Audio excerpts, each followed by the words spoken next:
অযোধ্যা রাম মন্দির ও রামলালা দর্শন করেছেন আমার অযোধ্যা পার্ট 1 ভিডিওতে। আমার আজকের ভিডিওতে দেখুন অযোধ্যা নগরীর অন্যান্য দর্শনীয় জিনিস।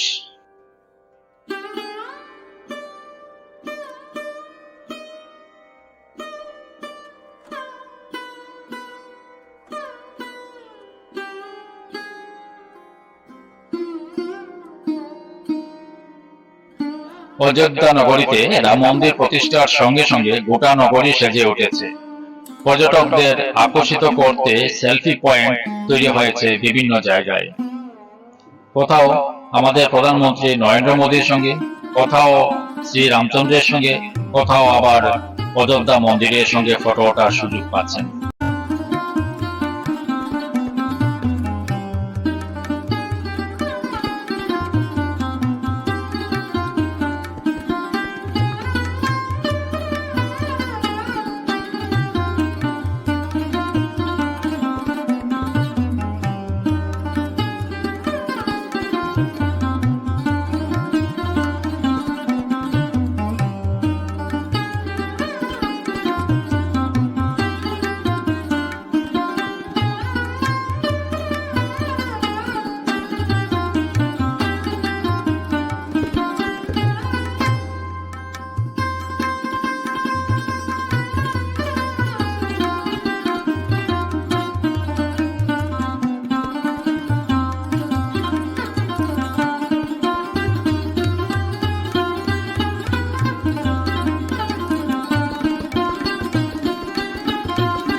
এখানে দেখতে পাচ্ছেন রাস্তার ধারে একটি মেশিন বসানো আছে। পথচারীরা জল বা প্লাস্টিকের পানীয় বোতল যেখানে সেখানে না ফেলে যেন এই মেশিনে ফেলে। নিজের মোবাইল নাম্বার টাইপ করে দিলে বোতলের সাইজে 1 টাকা থেকে শুরু করে 3 টাকা পর্যন্ত ব্যাংক অ্যাকাউন্টে ফিরে পেতে পারে। बोतल लाइए, खालिए, इसमें डालिए।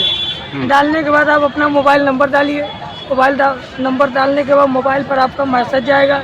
मैसेज को आप लोड करके इसके बाद कंपनी आपको उसमें पैसा देगी। कितना पैसा देगा? बोतल के हिसाब से 1 रुपया 2 रुपया जिस रेट का रहेगा। अच्छा अच्छा ठीक।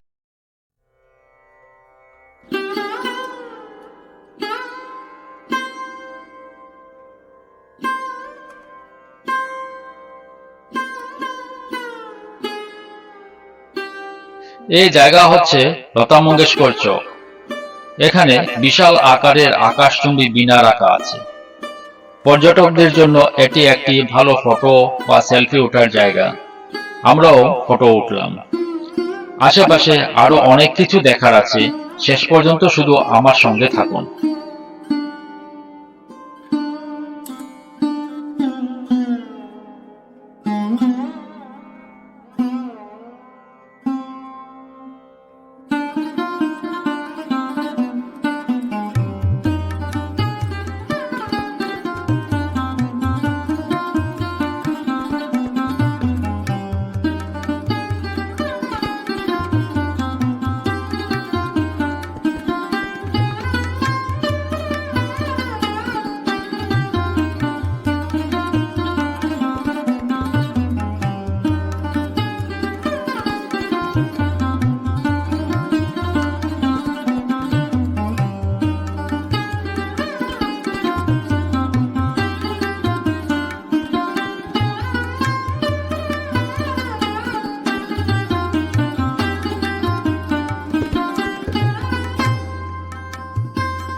সরজু নদীর তীরে একটি মন ভোলানো জায়গা দেখতে পাচ্ছেন।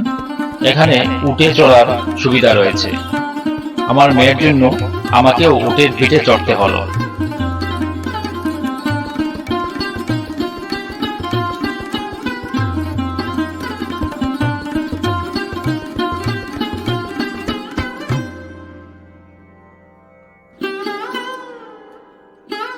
সরজু নদীর তীরে একটি খুব সুন্দর পার্ক দেখতে পেলাম।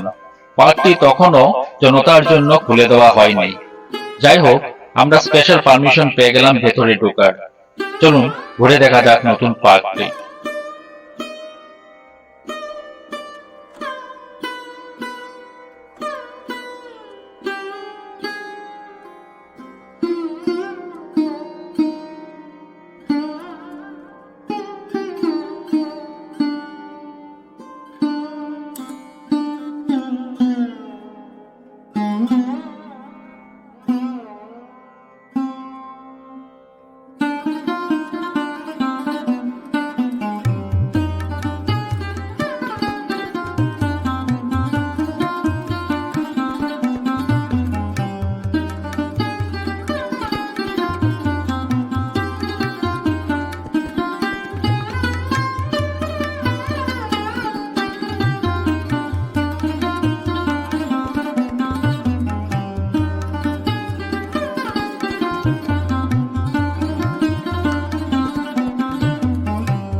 সরজু নদীর তীরে অবস্থিত অযোধ্যা। রামায়ণে এই সরজু নদীর উল্লেখ আছে। মানুষের বিশ্বাস, এই পবিত্র নদীতে স্নান করলে জীবনের সকল পাপ ধুয়ে মুছে যায়। সূর্যাস্তের সময় সরজু নদী দারুণ লাগছিল।